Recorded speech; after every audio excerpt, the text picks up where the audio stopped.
Le but de cette capsule vidéo est de vous montrer comment passer d'un nombre décimal périodique en fraction.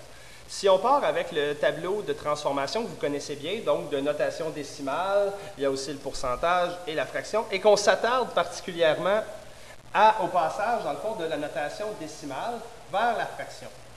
Si on prend un nombre décimal fini, c'est-à-dire un nombre décimal où les décimales ne vont pas à l'infini, donc par exemple 0,64, et que j'ai à transformer ce nombre en fraction, je fais simplement, comme la démarche me le dit dans mon schéma, lire et réduire. Lorsqu'on parle de lire, en fait, ce qu'on veut savoir, c'est quel est le nom de la dernière position dans laquelle il y a une décimale. Ici, donc, il y a des dixièmes, il y a des centièmes. Donc, ce qu'on a ici, c'est 64 centièmes. Donc, on a simplement à écrire et à réduire. Les deux se divisent par 4, ce qui me ferait 16 sur 25, donc numérateur et dénominateur. J'ai ma fraction réduite. Le problème qu'on rencontre maintenant, c'est si notre nombre décimal est périodique. C'est-à-dire si j'ai quelque chose comme 0,16 et le 6 serait périodique. À ce moment-là, si j'écris mon nombre d'une autre façon, c'est 0,16666. Et comme le 6 ne se terminera jamais, je peux difficilement dire quelle est la position de ma dernière décimale puisqu'il n'y a pas de dernière décimale. Je ne pourrais donc pas utiliser le truc lire et réduire. Qu'est-ce qu'on va faire à ce moment-là? Ce qu'on va faire à ce moment-là, on va prendre la démarche algébrique suivante. Donc, on va poser x égale 0,16 périodique, c'est-à-dire ce que je cherche. 0,16 périodique, c'est la même chose que 0,16666 à l'infini. Ce que je vais tenter de faire, c'est que je vais tenter d'éliminer la partie périodique, donc les 6 à l'infini. Je vais tenter de les éliminer par une soustraction. Comment je vais faire ça? J'ai déjà fixé que 1x était égal à 0,16. Je vais maintenant multiplier par 10, par 100, par 1000 pour me créer plusieurs expressions. Et je cherche parmi ces expressions deux expressions qui auraient la même partie décimale. Donc, si je vais ici, j'ai 10x, donc je multiplie par 10. En multipliant par 10, je déplace ma virgule d'une position. Ça me fait 1,6 périodique. Si je regarde, par exemple, les deux expressions que j'ai, je n'ai pas la même partie décimale. Il y en a un qui a un 1, mais pas l'autre.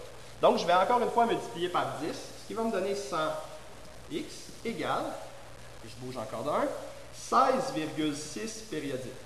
Si je regarde maintenant les expressions algébriques que j'ai, je me ramasse avec, en fait, cette expression ici et cette expression-là qui ont la même partie décimale. Donc, si elles ont la même partie décimale, ma démarche à ce point-ci peut s'arrêter. Maintenant, ce que je vais faire, c'est que je vais aller procéder à une soustraction dans le but d'éliminer ces parties périodiques qui m'embêtent. Donc, j'y vais ici avec les deux expressions avec lesquelles je vais travailler. 100x, je vais enlever les 10x. En fait, en faisant 100x moins 10x, c'est la même chose que si je faisais 16,6 périodique moins 1,6 périodique. Qu'est-ce que ça me donne de faire ça? D'un côté, ça me donne 90x, mais de l'autre côté, en fait, ma partie décimale, en fait, c'est des 6 à l'infini comme ça, s'annule en faisant la soustraction. Il me reste simplement 16 moins 1 qui me ferait 15. Et une fois à cette étape-là, il me reste à isoler mon x. Donc, je divise par 90 pour annuler le x à gauche. Je fais la même chose à droite. Ça me donne donc x égale 15 sur 90, qui est une fraction qui peut se réduire. Donc, numérateur et dénominateur se divisent par 5. Ça me fait 3 huitièmes. Je divise encore les deux par 3, ce qui me fait 1 sixième, qui serait la fraction réduite qui correspond à mon expression que j'avais au départ, que je voulais transformer en fraction.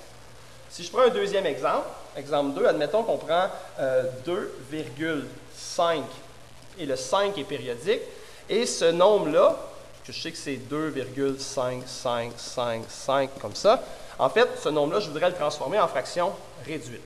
Donc, comment on procède?